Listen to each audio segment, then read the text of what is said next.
আসসালামু আলাইকুম রহমতুল্লাহ। শাহবাগের লাখি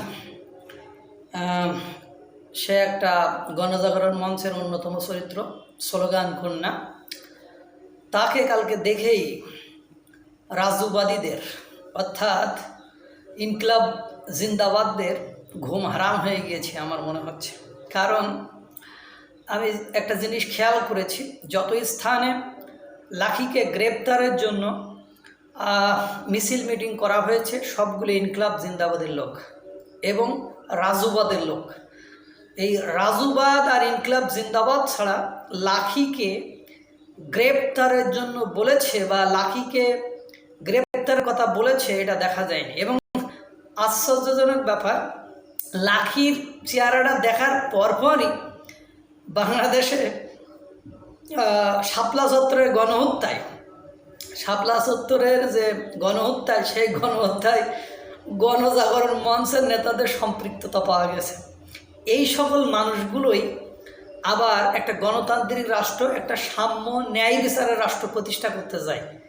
হাস্যকর ছাড়া আর কিছুই নেই। এই 7 মাস ধরে শাহবাগের গণজাগরণ মঞ্চের নেতাকর্মীদের নিয়ে কোনো কথা ওঠেনি। যখনই লাকি ফ্রন্ট লাইন এসেছে তখনই কথাবার্তা উঠেছে। এরপরে আবার ওই যে ডাক্তার জাহিদ, রাজনৈতিক বিশ্লেষক নাকি, ওনার বিশ্লেষণ কে শোনে আমি জানি না, তারপরে একটা থাম্বেল দেখে খারাপ লেগেছে যে বর্বর লাকি আক্তার। চিন্তা করেন, তা লাকি কালকে ফ্রন্ট লাইনে এসে যে আবেদনগুলো করেছে সেগুলোর সময় উপযোগী মানে আবেদন, সেগুলোর সময় উপযোগী বক্তব্য। এখন ঘটনা হলো, কেউ যদি অপরাধী হয় তার নামে মামলা করতে হবে, কিন্তু আপনি বিনা মামলায় মিছিল করে মিটিং করে একজনকে গ্রেপ্তার করতে বলবেন, কেন বলবেন? আমার এখানে একটা প্রশ্ন থেকে যায়। যারা লাখিকে গ্রেপ্তার করতে বলছে তাদের কাছে প্রমাণ প্রুফ কি, আমি এটাই বুঝলাম না। যাদের সাথে সংঘর্ষ হয়েছে অর্থাৎ পুলিশ, সেই পুলিশরা তো আন্দোলন করলো না বা তাকে গ্রেপ্তার করলো না, তাকে কোনো কিছু বললো না, তাহলে লাখি যে আবেদনগুলো বর্তমান সময়ে করেছে সেগুলো ওই জাহিদ, ডাক্তার জাহিদ যদিও বারবার লাখি আক্তার বলেছে, তারপরেও ওই বলেছে যে সে সময় উপযোগী দাবি করেছে এবং সময়ের সাথে সেগুলো যায় এবং এগুলো মানুষের দাবি। আজকে লাখি, একটু আগে ইত্তেফাকের একটা রিপোর্ট দেখে আসলাম, আজকে লাখি কিন্তু রাস্তায় ওই মিছিল করতেছে, লোকজন নিয়েই মিছিল করছে। অর্থাৎ এ লাখি ডরানো লাখি নয়। কারণ গণজাগরণ মঞ্চে যখন এরা আন্দোলন করেছিল, আরে ভাই গণজাগরণ মঞ্চে যা হয়েছিল, এইবার 5ই আগস্টের গণ অভ্যুত্থানেও একই ঘটনা ঘটেছে। সেটা বলেছে কে?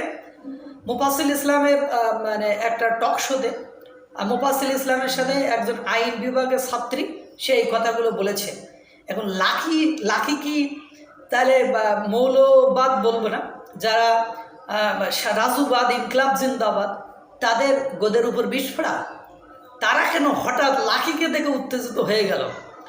এটার অবশ্যই আমি কারণ খুঁজে পাচ্ছি না। কারণ যে পুলিশের সাথে সংঘর্ষ হয়েছে সে ভিডিও ফুটেজ তো আমরাও দেখেছি, কারা আগে ধাক্কা মেরে স্টুডেন্টদেরকে শোয়াই ফেলেছিল। অর্থাৎ যারা ওখানে যাচ্ছিল পুলিশই আগে ধাক্কা মেরে ওদেরকে শোয়াই ফেলেছে, তারপরেই না সংঘর্ষের বিষয়টা রূপ নিয়েছে। যাই হোক, সে পুলিশের দোষ না লাখিদের দোষ সেটা আমার দেখার বিষয় না।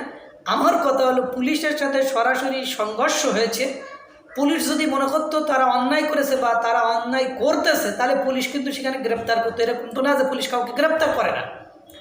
এখন ইসলামী বিশ্ববিদ্যালয়, চট্টগ্রাম বিশ্ববিদ্যালয়, যত রাজশাহী বিশ্ববিদ্যালয়, ঢাকা বিশ্ববিদ্যালয়তে এখন ছাত্র শিবিরের আওতায় আছে, অধীনে আছে। এই কয়টা ইউনিভার্সিটি ছাড়া কেউ কিন্তু লাখির গ্রেপ্তারের কথা বলে না। আর একটা দল বলে, কারা দ্বারা? আমজনতা দল, পিনাকি ভট্টাচার্যের দল, যে একসময় গণজাগরণ মঞ্চের বড় নেতা ছিল। এখন নাই উনি দল পরিবর্তন করে পীর বাবা হয়ে গেছেন, এই গণজাগরণ মঞ্চের বড় নেতা। এবং আমি ভিডিও দেখেছি যে এই পিনাকি ভট্টাচার্য জামাতের ফাঁসি চেয়েছে, জামাতের দোসর, তাদের কোনোভাবে মাফ করা যাবে না, এরকম বক্তব্য দিয়েছে। এখন লাখি অপরাধী হয়ে গেল আর ইনকলাব মঞ্চের গুরু পিনাকি ভট্টাচার্য পীর হয়ে গেল।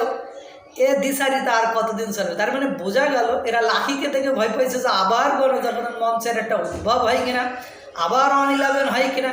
এই ভয়েই মানে এই রাজুবাদী, এই ইবিবাদী, এই রাজশাহীবাদী, এই ইনকলাব জিন্দাবাদবাদীদের ঘুম হারাম হয়ে গেছে। এই জন্য লাকি অন্যায় করুক আর না করুক তাকে গ্রেপ্তার করতে হবে, এই থিওরিতে তারা এগিয়ে যাচ্ছে। এটা নিয়ে কখনো সাম্য সমতা এগুলো প্রতিষ্ঠিত হয় না। এই যে আজকে আপনি দাবি করলেন লাকিকে গ্রেপ্তার করতে হবে, কী কারণে বললেন সে কারণটা আমি কয়েকটা ভিডিও দেখেছি, কেউ এক্স্যাক্টলি কারণ বলতে পারেননি। আপনারা যে এটাকে বললেন কেন বললেন, ওই যে নর্মাল যে কারণ দেখালেন ওই কারণে কেউ কাউকে গ্রেপ্তার করে? এভাবে দেশকে ধ্বংসের দিকে নিয়ে যান না। সাম্যত সমতার ন্যায় বিচার কীভাবে প্রতিষ্ঠা পাবে সেটা চিন্তা ভাবনা করেন। আল্লাহ তাআলা সকলকে ভালো রাখুক, সুস্থ রাখুক। আসসালামু আলাইকুম ওয়া রাহমাতুল্লাহ।